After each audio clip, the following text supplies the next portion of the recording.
Merci. Monsieur le Président, Monsieur le Vice-président aux Finances, Madame la Vice-présidente à l'Éducation, Madame la Vice-présidente à la Culture, chers collègues. Permettez-moi d'abord de démarrer par un mot de soutien au personnel des collèges qui ont eu à gérer la menace d'attentat via les messageries de l'ENT, tout en accueillant les élèves dont la scolarité se passe dans un climat toujours plus anxiogène. Monsieur le Président, l'État se désengage. Il se désengage de l'éducation avec une baisse de 600 millions du budget de l'éducation nationale dans le cadre du plan d'économie de 10 milliards annoncé il y a quelques semaines. Il se désengage de l'éducation avec une réforme du collège qui aboutit à une chute drastique des moyens, à une mise au pas pédagogique des enseignants et un séparatisme social assumé. Il se désengage de l'éducation en faisant l'impasse sur la prévention avec une baisse en 10 ans de 20% du nombre de médecins scolaires dans la région. L'État se désengage aussi de la culture, avec une baisse annoncée de 200 millions de son budget cette année et de 100 millions supplémentaires l'année prochaine. C'est dans ce contexte que vous soumettez au vote votre budget 2024. Et j'ai l'impression qu'on n'a pas lu le même budget. Un budget sérieux et maîtrisé pour les nordistes, selon vous. Oui, mais lesquels ? Un budget éducation à l'équilibre, vous dites ? Oui, mais au prix de baisse des aides en direction des plus faibles. Depuis l'automne dernier, une petite musique se fait entendre autour d'une baisse des moyens sur les compétences facultatives du département que vous nommez volontaristes, mais qui ne sont pour vous que des variables d'ajustement budgétaire. D'éventuelles baisses n'apparaissaient pourtant pas dans le rapport d'orientation budgétaire présenté en janvier, et nous appelions alors à sanctuariser les dépenses concernant les politiques culturelles et éducatives. Le département semble maintenir à peu près son budget éducation. Vous reconnaissez vous-même que ce maintien est principalement dû à l'inflation. Nous vous l'avons déjà dit ici, une absence d'augmentation du budget en période d'inflation revient en réalité à diminuer le niveau de service rendu aux nordistes. Vous avez donc dû faire des choix. Nous vous avons dit ici de nombreuses fois nos inquiétudes concernant l'aide à l'admi-pension qui permet aux élèves les moins favorisés de manger à la cantine non revalorisée depuis 2015, alors même que vous votez chaque année une augmentation des tarifs de cantine. Vous avez choisi. L'aide à l'admi-pension perd 1 million en passant de 7,8 à 6,7 millions. Votre réponse à nos inquiétudes sur l'aide à l'admi-pension est invariable. Si l'enveloppe dédiée n'est pas suffisante, les collèges peuvent utiliser l'aide à la réussite du collégien pour aider les familles les plus en difficulté. Mais là aussi, vous avez choisi. L'ARC perd 400 000 € en passant de 1,6 à 1,2 million.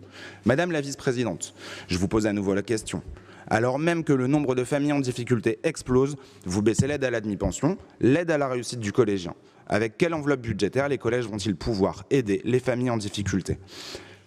Nous avons voté ici le nouveau projet éducatif départemental du collégien, dont les objectifs sont fixés pour 3 ans, avec entre autres l'éducation à l'environnement, la pratique culturelle et la lutte contre le harcèlement. Ce PEDC, vous le mettez régulièrement en avant pour justifier de vos actions auprès des élèves. Encore aujourd'hui, dans la délibération que nous voterons sur l'engagement du département dans la politique de la ville. Initialement, les montants alloués pour le PEDC étaient fixés sur 3 ans. Vous avez modifié cette disposition en passant à un financement annuel qui vous donne les moyens d'envisager de diminuer au besoin le montant du PEDC au détriment de la visibilité pour les équipes enseignantes. Nous vous avons dit nos inquiétudes concernant le financement de ce PEDC et là encore vous avez choisi. Il perd 1 million en passant de 2,1 à 1,1 million. Ce million d'euros en moins, c'est moins de projets, moins de prévention, moins de pratiques culturelles, moins d'attractivité de l'école publique, alors même que, certes c'est symbolique, le financement du privé augmente. La méthode elle-même nous semble cavalière, puisque ces décisions de baisse ont été prises avant les réunions de négociation avec les représentants des collèges et de l'éducation nationale. Réunions dont les usagers, élèves et parents d'élèves, sont exclus. Une concertation sans les principaux bénéficiaires, c'est d'ailleurs ce qui vous permet d'opérer des coupes budgétaires à bas bruit. La politique culturelle du département n'est pas mieux lotie. On passe de 26,7 millions à 21,7 millions, une baisse de 17%. Alors au moment de rédiger cette intervention, j'ai cherché un texte auquel me référer pour comprendre où vous allez, pour tenter de définir votre politique culturelle.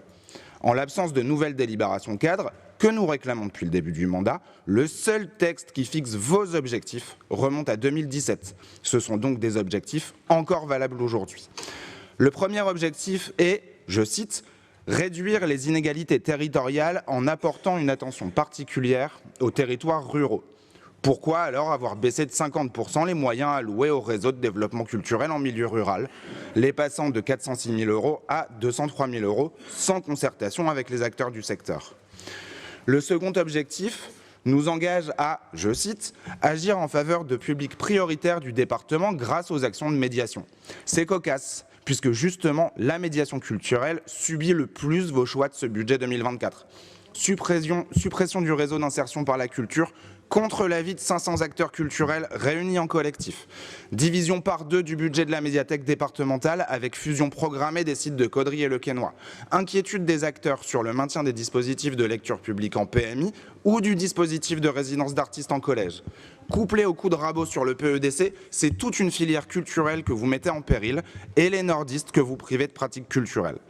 Votre vision de la culture, c'est le rayonnement à tout prix, y compris au détriment des besoins des nordistes. C'est d'ailleurs le sens de l'augmentation de 27% du budget dédié à la communication institutionnelle. Alors certes, vous maintenez les budgets des établissements culturels et les subventions aux structures établies comme les scènes nationales. Mais en choisissant de sacrifier la médiation culturelle au passage, vous faites l'exact inverse de ce que vous avez vous-même écrit dans la délibération cadre sur la culture de 2017 et avec lequel nous sommes, nous, toujours d'accord.